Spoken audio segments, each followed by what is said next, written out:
பானு வணக்கம். இந்தியாவையே அதிர வைத்த, இந்தியாவையே உலுக்கிய ஒரு சம்பவம் என்றால் பில்கிஸ் பானு கூட்டு பாலியல் வன்கொடுமை செய்யப்பட்ட சம்பவம். இந்த சம்பவம் நடந்ததை அடுத்து அது தொடர்பாக கைது செய்யப்பட்ட 11 குற்றவாளிகளுக்கு ஆயுள் தண்டனை விதிக்கப்பட்டு சிறையில் அடைக்கப்பட்டார்கள்.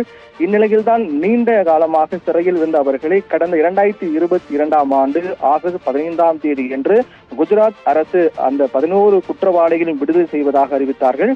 அதாவது இந்த விடுதலை என்பது தன் மாநில அரசுக்கு கூடிய அதிகாரத்தை பயன்படுத்தி அவர்கள் விடுதலை செய்யப்படுவதாக குஜராத் அரசு அறிவித்தது.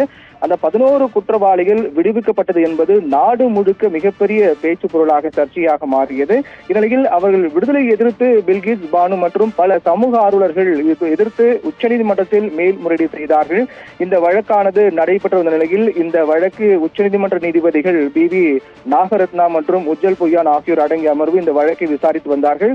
இந்த வழக்கின் விசாரணையாக தொடர்ந்து நடைபெற்று வந்த நிலையில் இன்றைய நாளில் இந்த வழக்கு தொடர்பாக தீர்ப்பு வழங்கப்படும் என்று ஏற்கனவே உச்சநீதிமன்றம் அறிவித்தது. அதன்படி இந்த தீர்ப்பு என்னவாக இருக்கும், பாதிக்கப்பட்ட பில்கிஸ் பானுக்கு ஆதரவாக இந்த தீர்ப்பு இருக்குமா அல்லது அவர் குற்றவாளி விடுவித்தவர்களுக்கு ஆதரவாக இந்த தீர்ப்பு இருக்குமா என்றெல்லாம் பல்வேறு எதிர்பார்ப்பு ஏற்படுத்திய மிக முக்கிய வழக்கின் தீர்ப்பாக இந்த தீர்ப்பு பார்க்கப்படும் நிலையில் உச்சநீதிமன்ற நீதிபதிகள் இந்த தீர்ப்பை வழங்கியிருக்கிறார்கள். இந்த தீர்ப்பின் 11 குற்றவாளிகளை விடுவித்தது செல்லாது என்று அறிவித்திருக்கிறார்கள்.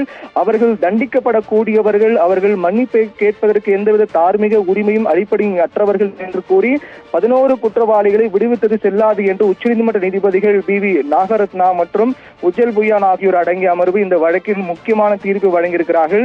இந்த வழக்கினுடைய பின்னணி பற்றி நாம் பார்த்தோம் என்றால், இந்த பில்கிஸ் பானு அதாவது கடந்த 2002ஆம் ஆண்டு குஜராத்தில் இந்த கோத்ரா ரயில் எரிப்பு சம்பவம் என்பது மிகப்பெரிய கலவரமாக மாறியது. இந்த 2002ஆம் ஆண்டு நடைபெற்ற இந்த கோத்ரா ரயில் எரிப்பு சம்பவம் நாடு முழுக்க மிகப்பெரிய ஒரு கலவரம் ஏற்படக்கூடிய சூழல் உருவாக்கியது. அப்போது ஏற்பட்ட அந்த கலவரம் கட்டுக்குள் வருவதற்கே சில வாரங்கள் ஆனது. அப்போது பல வன்முறை சம்பவங்கள், பல விரும்பத்தக்காத செயல்கள் எல்லாம் நடைபெற்றன. அதில் ஒன்றுதான் 5 மாத கர்ப்பிணியாக இருந்த பில்கிஸ் பானுவை கூட்டு பாலியல் வன்கொடுமை செய்தார்கள். அது மட்டுமல்லாமல் அவரது குடும்பத்தை சேர்ந்தவர்கள், அதாவது 3 வயது குழந்தை உள்ளிட்ட அவரது குடும்பத்தை சேர்ந்தவர்கள் படுகொலை செய்யப்பட்டார்கள். இது மிகப்பெரிய ஒரு அதிருப்தி நாடு முழுக்கும் ஏற்படுத்தியது. 5 மாத கர்ப்பிணி என்று கூட பாராமல் கொடூரர்கள் செய்த இந்த செயல் என்பது ஒட்டுமொத்த மக்களுடைய எதிர்ப்பையும் சந்தித்தது. அதற்கு பிறகு இந்த வழக்கின் விசாரணையின் போது 5 மாத கர்ப்பிணியாக இருந்த பில்கிஸ் பானுவை கூட்டு பலாத்காரம் செய்து மற்றும் அவர்கள் குடும்பத்தை கொலை செய்த குற்றவாளிகள் என 11 பேர் அடையாளம் காணப்பட்டு அந்த 11 பேரை போலீசார் கைது செய்து நீதிமன்றத்தில் ஆஜர்படுத்தினார்கள். அப்போது நீதிமன்றம் அவருக்கு அந்த 11 பேருக்கும் ஆயுள் தண்டனை விதித்தது. அந்த ஆயுள் தண்டனை வழக்கில் அவர்கள் சிறையில் இருந்தார்கள்.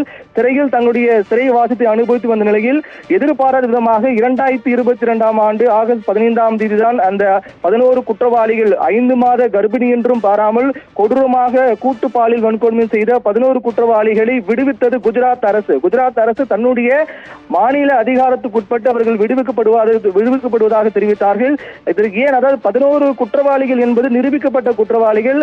5 மாத கர்ப்பிணியாக இருந்த ஒரு பெண்ணை கூட்டு பாலியல் வன்கொடுமை செய்திருக்கிறார்கள். அப்படிப்பட்டவர்களை ஏன் விடுவிக்க வேண்டும் என்று ஒட்டுமொத்த நாடும் கொந்தளித்தது.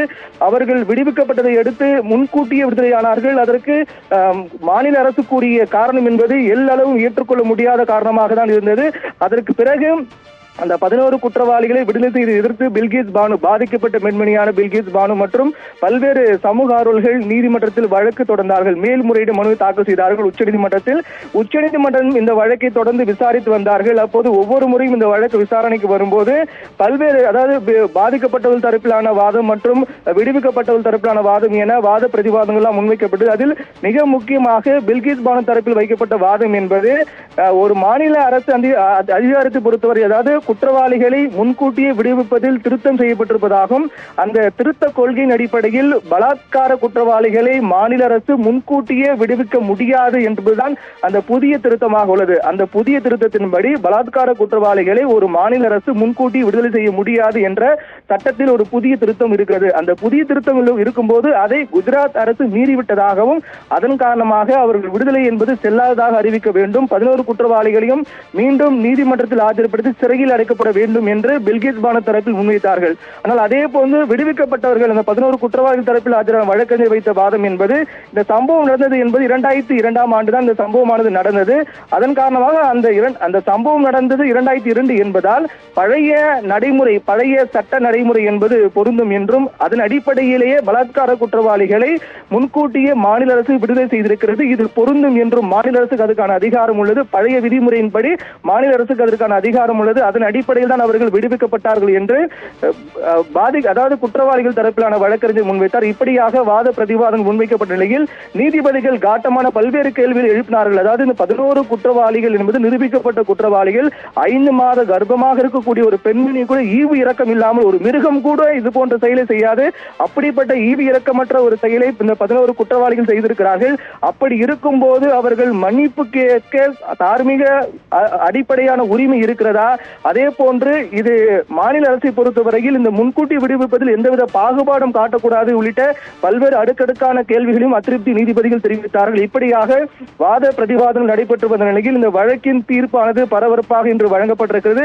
அந்த தீர்ப்பானது நீதிபதி பி.வி. நாகரத்னா மற்றும் உஜ்ஜல் புயான் ஆகியோர் அடங்கிய அமர்வு இந்த தீர்ப்பு வழங்கியிருக்கிறார்கள். அந்த தீர்ப்பின் அடிப்படையில் பார்த்தோம் என்றால் 11 குற்றவாளிகள் விடுவித்தது செல்லாது என்று அறிவிக்கப்பட்டிருக்கிறது. இந்த தீர்ப்பு என்பது குஜராத் அரசுக்கு எதிராகவே இந்த தீர்ப்பு அமைந்திருக்கிறது என்றால் குஜராத் அரசு 2022ஆம் ஆண்டுதான் அவர்கள் விடுவித்தார்கள். குஜராத் அரசை பொறுத்தவரையில் தன்னுடைய மாநில அதிகாரத்தை பயன்படுத்தி அந்த 11 குற்றவாளிகள் விடுவிக்கப்பட்டார்கள். அந்த தீர்ப்பை எதிர்த்து தான் மேல்முறையீடு செய்யப்பட்டது. அதில் குஜராத் அரசு வழங்கிய தீர்ப்புக்கு எதிராகவே தற்போது உச்சநீதிமன்றம் தீர்ப்பு வழங்கியிருக்கிறது. பாதிக்கப்பட்டவர்களுக்கு இந்த தீர்ப்பு என்பது ஒரு சற்று ஆறுதல் ஏற்படுத்தக்கூடிய வகையில் அமைந்திருக்கிறது. 11 குற்றவாளிகளை விடுவித்தது செல்லாது என்று உச்சநீதிமன்றம் தீர்ப்பு பரபரப்பாக வழங்கியிருக்கிறது. இந்த தீர்ப்பினை அடுத்து அவர்கள் மீண்டும் நீதிமன்றத்தில் ஆஜர்படுத்தப்பட்டு சிறையில் அடைக்கக்கூடிய வாய்ப்பு ஏற்பட்டிருக்கிறது. பானு, விரிவான தகவல்களுக்கு நன்றி பிரவீன்குமார்.